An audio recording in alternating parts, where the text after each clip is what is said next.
अहानबा उखिबा थेंनखिबा नंगी खुंजल ताखिबा नतौना मिदेंग मुनख्रे नंगी खोंथांगना थमोइबो गिसी तासन पुसिलमले कोलब तोबी बिसुम अनिना साई मचोय खरेदना अगी खोंगनी फाख्रे चेंगतक तोबी ख्वांग सनाबुल सबान कांगा कुमलबी गक्सम ताबा खजाई ताबा नंगी चिंबालना थमोय यारा लाख्रे निंगथौगी मिदेंगदुगी मरोलनी मखोयने लेबलीदुदगी थैरगा चख्रिदो नुपी मचादुबो यंगहवी निंगथौगी मिफमदो फना कुइना होंखिद्रे माना येंखिबा माइकेदुदा करी लाई ओंनाख्रबनो सुम कुइना येंगदुना लेखिबदा मनाक्ता लेबलंबा मागी मरुपतुना खुनिंगना हंदुना मिकअप थोखली केदरोगे नंगबो सोमदा बोक्सना वाहंगी ऐ Ningthou तादब्रो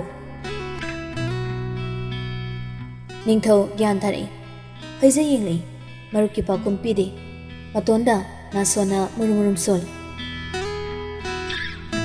love at first sight कायदुनी याय ngasidi aigi numi suramal thamoi munkhre e kedoroba kai munkhre haibano thamoi munkhre ningthaugi papum duda bobsan atopo mamana badanu i ado mathi ware nga ngangna duna lei bobsan ko lai hairap lebli dudagi chathokiduna luthana wari saki matha sana ui bataudo kol kaklaga mukchangai makuk masam makuna mana suru nei Ningthou बॉब्सन दा येंगदना कदौसेबा बॉब्सन के हायबनो नुपी चेलगे हायवानी ए थुना यारे थुना चिनसनदबा ए कदरबा इतुदो कबलगा ले सिजरनी काई थेंबा यारे मिंगसिरे मादो वा हायबनो माइट्रे नोइरोमदा खरा थेरके ngaside oro heng hangchit kumba Ningthou पिसमनि सुकना युमरोमदा लेबनु गायगदने अदुना फनी खनबनी लाखनिंग्रिरो मिनाय यारे थुरो यारे याइदे ऐसु कुइरो ए नतु सु कोइदब नंगना कइदे थुदौरिबा लैरे ए करम कानदगे मिनट अहु मरी ममांगदगी ए कई वातानो निंगथौ नंगी सिदे असेंगो वाता हाइदने गिसि बॉब्सन कनानो निंगथौ कमदौबुनो करम कानदगी नुपी कोरम लिबनंगे हा आइफो इसाफो ज्ञान दाजरिने नंगो ए कोई वतानो खंगदे दिसो बॉब्सन लुथना निंगथौ करम कानदे कोइना बहरिनो इतु दुब्रो होइने Koyna द्रिदा nga ke mamangda masagu badangai maigi nupi e ota sire nupi du kanano khangdri diso e maming de gari kauge adu su khangdri masakha ukhiba kuidri hara maktada minai aduga natu haina mingthol pisan birabo oirani madegi atopun pa koram labiso atopun pa da chelam labiso ma oiram labiso alak biram laso lesa biram laso yeah madegi and sis mine ningthawai ba minai siningwana hosu kwaiden kuidrini lambi rom da chatkibida ngasina hanbo ban aina ma असोमलोम लंबीरोम द चक्रे अमुकसु हलकबे ngangai kisi nang thabo chin balem nagadi halamo ningtho phagi to buya ba matang usibo aina kokusuk sara kansida itu duna marolama miku kudingi call tawriba kabla iba sina ne kaina ga hairi nang na uglu da baina tro thuna chinsilo yar problem solve ore dana dine aduga bobsan phagi na tegi se ai phagi to bai tene Ningthou कमदोगिनी नुपी नंग उहुबुदबो क्याम फजर बजान अइदी उबु उहुदेने Ningthou ngahak tumelai nokfetari ningsilugum aduga hari fanik siki fanik do lei machuni furi machuna chandol machu kudang khara kobim fidin khide masam do ningjum khajik hen thana kakhi jum taki masai telap na kai khara ki yamna dinate kungu achamba matungki makutna beg mucha ma paiki thuwa mali matawdo nageta hane yenglamdana asomna maiki sirangi mana gamgam chakriba adobo khoidakri pam chakri nungsikri mabu gi wari ki lebe Imangi ममौ थुनो हिन मपाम करी कायबगेने बॉब्सन खुबाक प्रक खुजली मथा सार मपुंबा कोकथोक्तुना नोक्तुनोइना लेख्रे मासु लांतकनबा मोइख्रे कनानो नुपिदो खंगदि खंगलगे खंदुना मफम दुवाइदा सुरुशुर नेशनदुना निंगथौगा मागा lamina हलकद्रा अदुइ लंबिरोमदुदा अमु हंचना लाकद्रा फाव खंगद्रिबी निंगथौगी सखंगदबी नुपिदु बुंगाइरिबनी नुमिदांग वायरम युक्सिलकपदा नुपिदो लाकपा माली ममनी मरकता इसुमनी सुकना लेरंबा निंगथौ मोमोन नोकली बॉब्सम ग्यान तारे मुन्ना लापतकना थुना लाकलिबी नुपिदुदा पासु मुन्ना येंगली निंगथौना असिनी हाइगोम मसक ताकलिगोमना मंगकतो खजिक इंदुना इंगित तौई नुपिदो मखोइना लेरिबा अदुरोमदा यौशनख्रे लंबी मताइदुदा निंगथौगी क्लासिक 350 खामदना थमलिबदुकी मखोंगदा लेबनी नुपा अनिदुना नुपिदुना मखोइबु थैदुना चटखी निंगथौ नोफे तौना येंगहौई मुन्ना नक्सिना सोर होलंबा फाव लेबलदुना चटखी नुपिदो असम असम लापथोखी बॉब्सना निंगथौगी मसादु इंदुना कइनो ममिंग फावदी खंगदुलुत्रदना लंबी खंगदबा स्वाइदगी मियमता हंजगे हाइजलो अस हंगबा हितबा सादना वरी साउ चोबा चोने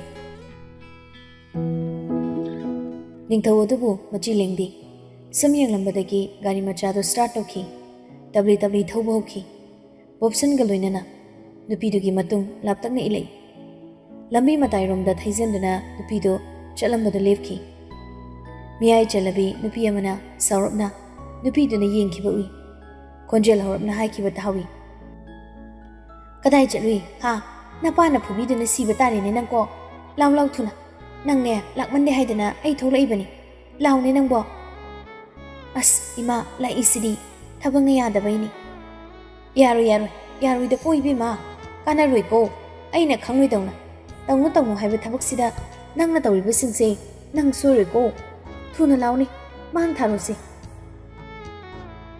असुम ममादुना नुपिदो पुसिंदुना गेट रोमदा चंख्रे युमदो का हेना इना कैरा खुंद्रबसु अदुमंग नुवाये फबदी माली मपालोमदकी उबदा चेकी युमनी मथोलमा पिगलमना साई गेट तो लोनसनखी निंगथौगी मिरेंगफम पुंगलई बॉब्सना लैसाबी मालिनी हुजकी अहलदुना ममागुमा माली ऐ मयुमसु खंगले हयेंगदे हरोने थबा कमाइना मसक ममिंग खंगदौरी हा निंगथौ नोफे तौरदुना हयेंग केदोबाय ngaइजरुनि हागे ngasi asuk yam matam lerisidi ए कइनुम निंदा निंगथौ नंगिसिने निंगथौ गारीदो मुक थौदोरगले लेकाइदुदा मने थोपी अमा मयुम पानखी मखोइरोमदो ओइना डायरेक्ट नुमिदांगदुदा गारीदो थौजनख्रे अमुक्ता लाक्तबा मयानागा लाक्पदुदा मने ओइबी बिंद्यादी पुंगंगख्रे तराम मयाबु ओइ कौसिंदुना फमिनी निंगथौ वा कोइथोक्तबी डायरेक्ट हाय इने नयाबु इकाई खंगदिरि हाइबिनु नुपी अमा सुम मसक खंगनिंबा लापति इने ओइगी लेकाई सिदेनी मागी मरमदा सुम अइना बॉब्सन नोखी निंगथौदा येंगली बिंद्यास नोकलदुना मयादा कोइदबु वापुंबा हायु हाइना हंगुना ताकपी असोमनुंगी लैरकी हानबा लेबि युमदो गेन मचु अमु बोइबदो अदुदा लेबि नुपीनी अइना खरदि हनगनी चही मा तरु माबु असोम लैरक हाइरदी इना मलंदोनी होगी इमुंगदो माली लैसाबी अनिनी युमदुदा लैरिबदो मचिल मनाउनी करंबो ओइनी नंगना हंगबदी अहलदुना चही 16 17 अदाई लेंगा ओइगनी अतोंबीदुना चही 19 19 गी लेंगानी नंगना चही हनगनी हाइरबनीना अतोंबीदो ओइरंबा याइने मागी ममिंगदी हिमा कवि हंदा कॉलेज तंबा लोइबनी डीएम कॉलेज ता चटलंबनीनी मजेदुदी मसम यामना सांगी हौजिक मयुमदा सलैतबनी मपालोमदा लाइरिक तंबनी अदुना नंगना उखिबदो अतोंबीदो ओइरमलनी मसक मतौ यामना नुंसिबनी मसम यामना सांगदेको मी पिकलप तविको हेमा हेबा कमदोगेने माबुनीने मरमो इरांग फलांग यावदे लेकाइना मागी मतौ तमु हाइदना हाइबीबनी लाइरिक लाइसिसु थवाई यावजबिनी नंगना माबु खैदारिब्राने हा करम कांदा सक खंगनारुरिबनोने नंगबो ngasi khak mabu hobuni ne adagi aisu matunga do milagle lilegi lak yoksinjar klibisini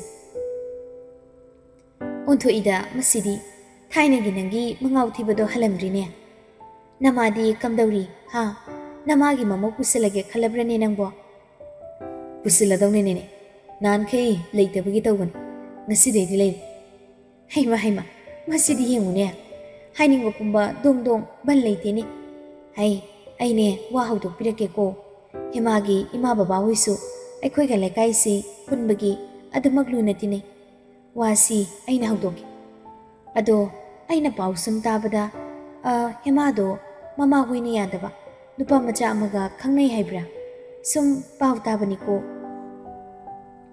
keshu gaide denini leishabi machani jahi matang magi khangna jabale zarsu ado nine ayi wakumdo subiraga lori yam nungaizari ne nongma mo koithok jaragi khare toina neya lakjaba tare heng lady soida bindya penjana nokchei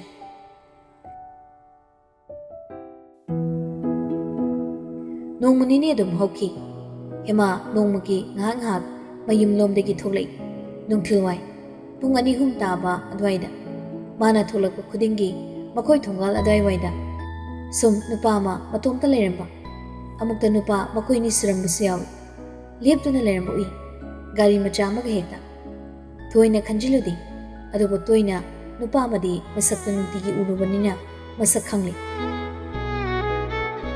ningthauda hemana falab yenglambusu yawi matomta murum sondana nongmuslai kaino asinu pase ngarang suni nahansu ngasisu asai waisida leptuna leibui mingonda gamuna mana yengsiladana berani kaidawla izano adobo nongmata manakta ningthongna changsila wai ma hairakpadi leikide nongmata ningthongna maga wari sananaba naksilaknaba honakide onthokpa mataw haibado oiredako khoidajariba nupa masu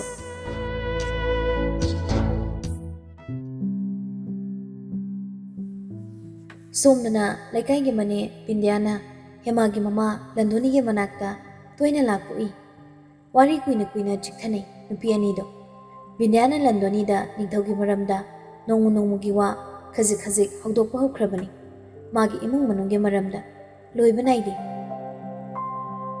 mapabung dudi lekhide inama kuidri sehi ahumuki mamangda oramlani masagi anaba malai haibra aduga ningthau sidani thanamliba aduga aikhoigi inama ningthaugi mamaduna machase senajabani onthokna gyan takraba minagi hinsinba lakjaba yadaba angang mabuktine onthokna phakraba mangonda lanba lalaktrabadi kanada sakaiba tawba nate madi mina lalakpadi yadaba midan kuire inama mana aikhoigi hemase khudajaba swaida sune toina lakjabani adubu ikairi mali hemagi manak changsinduna masak khangnaba waridi sadene mana mataw tamak nongmagi ngahang kingzaram hekta hankhini aidine mataw dubada kyade nungaitredo ise ningthause moigi mama hoigi gari gi showroom chawna lei mapabungna magi sarchu chawna thanami hai aduromda thabuk satlambani adubu handakti khoina maduka pau phaunabada pau tamlakliba ningthaudo thabuk chatlu yadri haine khoi lekai romda sumlaktuna leirabanina yarabadi inamadu iche ga wari saba ngahakta lakchage iche na yanaba amukta aina wari sabiyu kaina toina haijarakliba aina da iche hoina kari khankhini khan wa kangthok pangam zadabani landoni noktuna pau sangata jai bindas machindo ising lite wari ngak sanaramaga bindyado hankhre hema mayum na hanjalakle landoni machage manakta changsilai thoi nachina nang kol paide haine saurakpani yamna nachina hairiba magi manakta oina nangi larik makhado tamlu law haine sidari kaya phaba wadi hai kanadi nachigi manakta chanaba tawsiko yaya de haireno hema khumlamde imung romda changkhige tawi mamana matungine Nang baba na su adum tausi hairabani ko. Kanadi, karamba college pambagi nangbu, ha? Hema kumdi. Kumdabusu yalagdri. Ima, ay larik makatam laroy. Kadawdori ba dudi? Oza wairani ay. Hayma, yenguni masya. Hagi nati ma, babada wase haibiyo. Koy yung wasu naknaba private school do. Aduda moina su yadaw mali. Aduda ay oza wairani. Adugini ay ninungtigi training chatlibisi. Hay, nachindo kay ganina. Karigi oza, ha? Kay ima. Haibide hayni. Ay nakhangloy daw na. Karumdagi khalakliba wakal no, ha? Yaro habirisini. Napana nasina wado taredi tire khaine saibini ne nangbo. Ima as. Hay, tumilay. Bitawanang na tawbo pumabu ay nakarigi uroy. Khangloy, ha? Dungtigi training yauribani haidana nangna chatlibisi. Nangi amadu unaba saliba natro. Khoy yunga naknaba private school sidasu masu oza oire haibidai. Adugi oirini ne nangsu oza oirani kain. Nati imagi bema nangbu aina haibisi yaroidra haibini. Ha? Aduk lairi sudanaba nupadu natrabadi nangbu. Imana kari khangani nungsirabadi nungsire. Khangde ay amta khangde. Kaya danu yenguni masya. Machilase kaya danu yenguni. Haibide haini yaroi ko. Kayam lairage mabo. Ima aikoina moidagi kyam helake. Migi maral tondi chaba wate. Imung manung loina gyan tai. Masasun mamu phaban nupa lairam loi hagi. Aina manung sidana aina kana nung siduni. Yenguni masya. Kaya danu yenguni se. Hayeng dai dine nang training do chatpa yaroi ko. Chatkani edi. Hay nachindo kai ganina. Ima yare jo thokro. Nachigi manaktane thuna nangbu thaba ngamriba. Ai landoni natredana. Khangnidana nang. Mama machado hanadum adum makhol kanai. Mama na machabu thire kai jebiramni ngasisu. Wakhal gi lambida hangatna chalubani. Maisalang wari ngaktani. Hema gyan lakle. Manem na kaurakpada. Haima, kaidawragi mi amuk umdana lermibise. Bema. Ima, kay haibano. Ay tahaudri. Nangbo kaidawragi. Kaistagdi ma. So, wakalamada. Ima jalwari, thasira. Hoyne, thuna lakliban isu. Nangda saw laklamban natro. Hoy ma, amuk thabak athuba lehawi haidana hankri. Kaidawragi mabo, marakta laklamlibabo. Phaile makawrami hai ima hankre duga banu noi mamo bolak nabi phail ka wa mandebu nungti numit khudingi nine man asamna thabak thaduklam hekta yumda chela ibise nahan makai asumna tawba nangi da chawnati nongmana phal kawrami nongmana ko chikle loiba naide matawa matawri ne nangda jause ima ude ai khangsinna roi ko.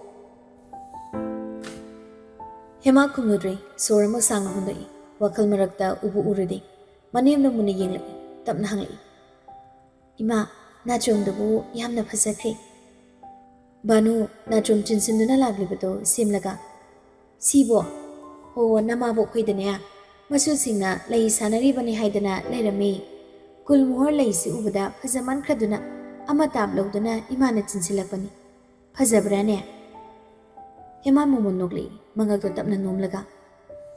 Phasayamna.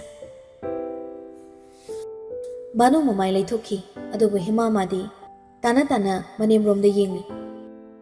Manem da yenglubadi nati. Manem gi yetki na pada chirakliba. Angangu machugi golmor lairang dubu adu pukning na khoidana yengjarubani. Mita jarubani. Wakalamana mabomuk laknabidana thambiramni. Hanagumna. Amuksu lamlan moikraba magi khonjeldo na pani da ngasisu singzai na tahan biriba hema magi maraldi natiko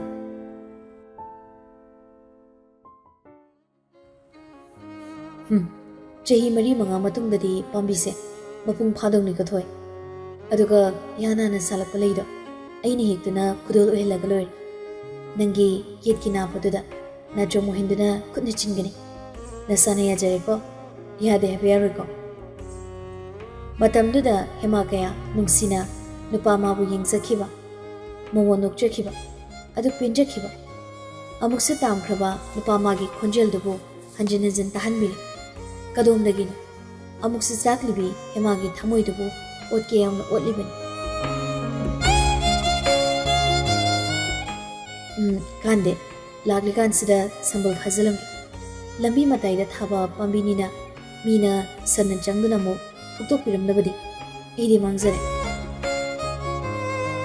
नापा चिनबिगनि हाइदोकलुरगा नाचोम ओहेनबी लई sullen बंगमदा पांबी सिसिख्रबदि एदि मांगजरेदना थुइबे Hema चा harem लेपी तारिबो अखलगी खोंजेलदो सुमसुमयिक सिंगना Hingla बोइनिंग माना थिंगलुबा खमजिलुबदि ngam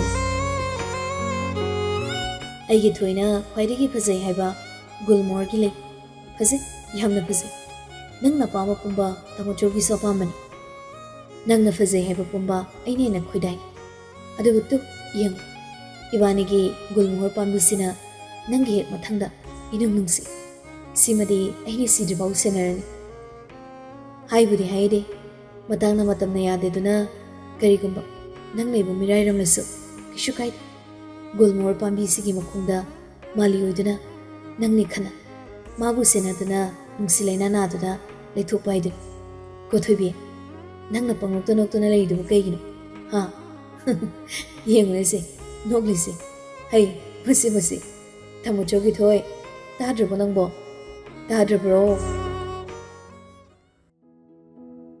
Hema चाहिरी काउथुकले चादो कपतुदगी पाथरी चा साबदो मखोंग मखुद हाइजले पैसा फाउरी ग्यान लाई चा Hiram लेपी चादो लोइना हाइदोकलम Hema तफों खंगदे मनेम उखिद्रिङै मागी मतौदो अंगाउबिनी खनखिद्रिङै हाइदोकलिबा चादो ससत फी अमना नानथुकनबो होनै मखुद खुसा सिंगदुदी चा साबना पोखिबगी इंगांगांसिले पैसा फाउरी मदो हेमान हन्ने येंगलुद्रि